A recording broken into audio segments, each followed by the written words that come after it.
Hi, my name is Lauren Kearns. This is my interactive concept presentation for Chem 2 at Doane University. So today we are doing the gummy bear experiment, looking at hypertonic solutions, hypotonic solutions, and osmosis. So here is our normal gummy bear. He'll be our control. About 6.5 hours ago, I put a gummy bear into tap water. And then I put another gummy bear into saturated salt water. I added salt to the point where it didn't dissolve anymore. So we're going to take them out and compare, and then talk a little bit about why the reaction happened that did. Oh, wow. That got a lot bigger. And then we'll get our salt water one. Okay. So let me show you what we're seeing here. So here is our normal control gummy bear. This one was saturated in tap water only, and this one was saturated in the salt water. So you can see this one's slightly bigger than the control, but not by much.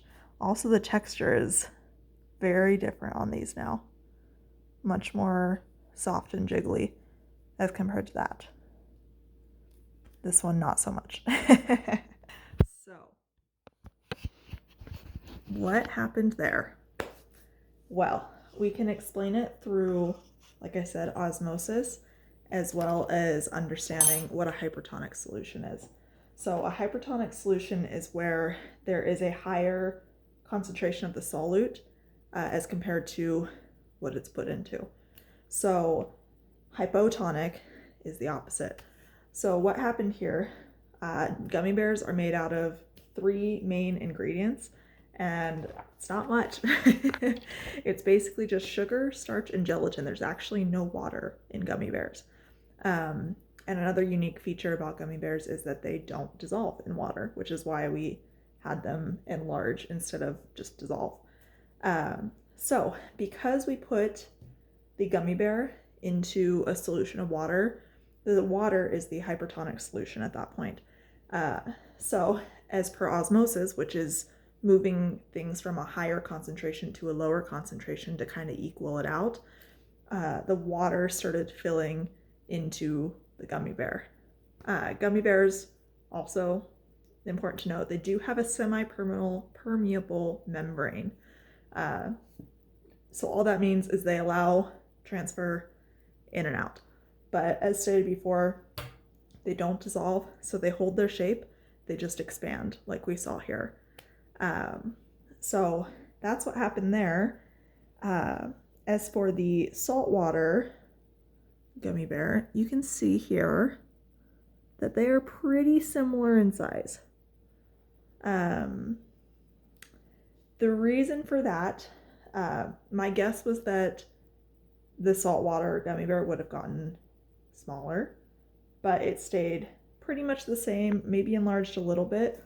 My guess for this is that the concentration was still high enough outside that it moved it a little bit, but what likely happens with this one is that because of the saltwater concentration, that holds and bonds more with the water. I believe it is ionic bonding for salt and water, and likely didn't allow much movement into the gummy bear, making sure that that gummy bear didn't really change size too much.